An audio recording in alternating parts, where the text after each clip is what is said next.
Ka ɗauka cewa samun 1.8 US dollars abu ne mai matuƙar sauƙi ta hanyar amfani da wannan website zan nuna maka a cikin wannan bidiyon.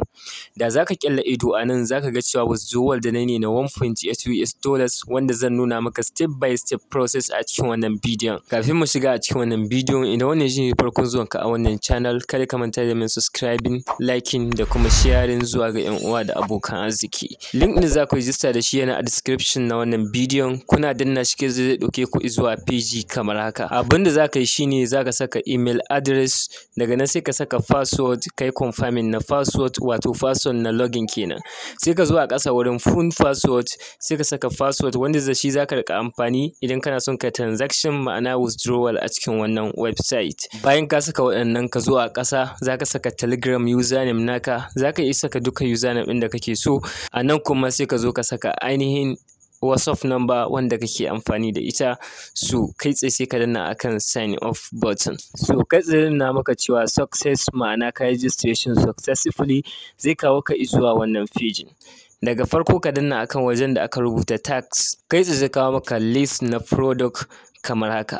Wataƙila kai zai iya nuna maka mission to imma tax ya nuna maka, ka danna akan wannan za ka ga list na product wanda za ka ga cewa product number 1 wato na farko kenan yana farawa daga $15 ne, ma'ana akwai buƙatar ka yi deposit na $15 wanda kai tsaye zai baka damar samun 1.8 US dollars a cikin wannan website a kowace rana kamar yadda nake samu. Akwai product level daban-daban, za ka yi upgrading duk wanda kake so. So domin saka kuɗi sai ka koma akan dashboard naka sai ka danna akan top up.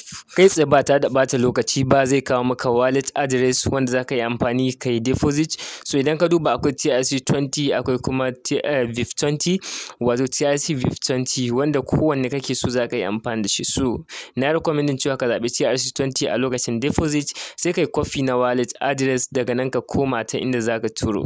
Za ka yi amfani da irin su Binance, irin su Trust Wallet, irin su Bybit da duk wani exchanger ko wallet da kake amfani da shi. So a yanzu kai tsaye zan je in turo ainihin kuɗi na. Bayan na kammala turo kuɗin zan dawo in ci gaba da bidiyo. So idan kuka duba na riga na turo kuɗin a yanzu, amma idan kuka duba babu wani button da zaka danna na confirming na ka turo kuɗi, kawai kana turo automatically za su shiga. Don haka zan koma a home page in refreshing na page. Bayan na refreshing kai za ku ga cewa ga ainihin $15 nan sun hau akan dashboard.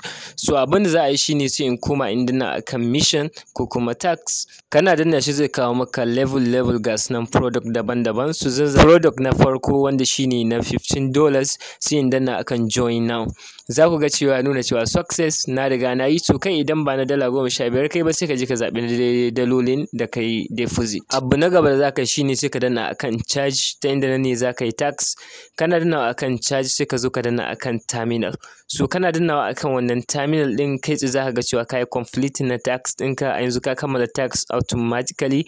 So abin da za ka yi shine idan ka koma akan dashboard za ka ga 1.8 US dollars nan akan wannan balance naka. So abin da za ka yi shine sai ka danna akan withdraw. Kana dannawa akan withdraw zai kawo maka wannan page kamar haka. Sai ka danna submit domin ka yi adding na withdrawal method. So a nan za su ce ka saka ainihin wallet address da za ka yi amfani da shi na USDT VIF20. So da haka sai ka koma sai ka yi copy na wallet address na USDT VIF20. So ni zan je a cikin ainihin Bybit sai in yi copy na wallet address. So da haka zan danna akan ainihin deposit in zaɓi USDT, daga nan in zaɓi ainihin VIF20, daga nan zan yi copy na wallet address kamar haka sai in koma a nan in yi pasting. To daga na ƙasa sai in zo in saka full password. Wannan password ɗin shi zai baka damar kai withdraw. A lokacin withdraw za su tambaye ka su, so sai ka saka su a nan. Kada ka manta su ne dai waɗannan da kai setting a duk lokacin da za ka yi register, to su za ka sake sakawa a nan wato transaction password kenan. Bayan ka yi setting ka dawo a nan, kai tsaye sai ka koma a can sai ka danna akan VIF20.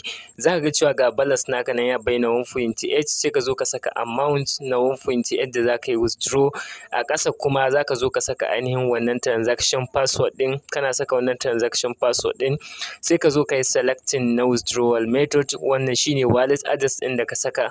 Kana saka shi kai tsaye sai ka zo ka yi submit. Za ka ga yana maka withdrawal success. So a yanzu kawai da za ka dawo akan dashboard ka shiga withdrawal records kamar haka, za ka ga gashi nan ya nuna cewa withdrawal na $1.8 ya yi success. So yanzu idan muka koma a cikin Bybit za mu ga cewa ga pending ainihin deposit nan. So da za mu yi refreshing, mu ɗan refreshing, kai za mu ga cewa ga su nan sun shigo kai tsaye $1.8 sun shigo a cikin wannan website. So kai tsaye yanda ake withdraw kenan. Abu na gaba shine za ka samu kuɗi da shi shine ta hanyar inviting. A dukkan mutum da ka gayyata suna baka 15% na first level. Da haka za ka zo ka danna akan team.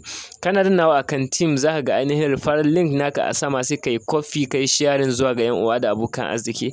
Duk wanda ya register da link naka kai tsaye za su baka 15% na duk abin da ya saka a cikin wannan website ya yi amfani da shi a wajen investment. Idan wannan kuma ya gayyaci wani za su baka 3%, idan ya gayyaci wani shi ma za su baka 1%.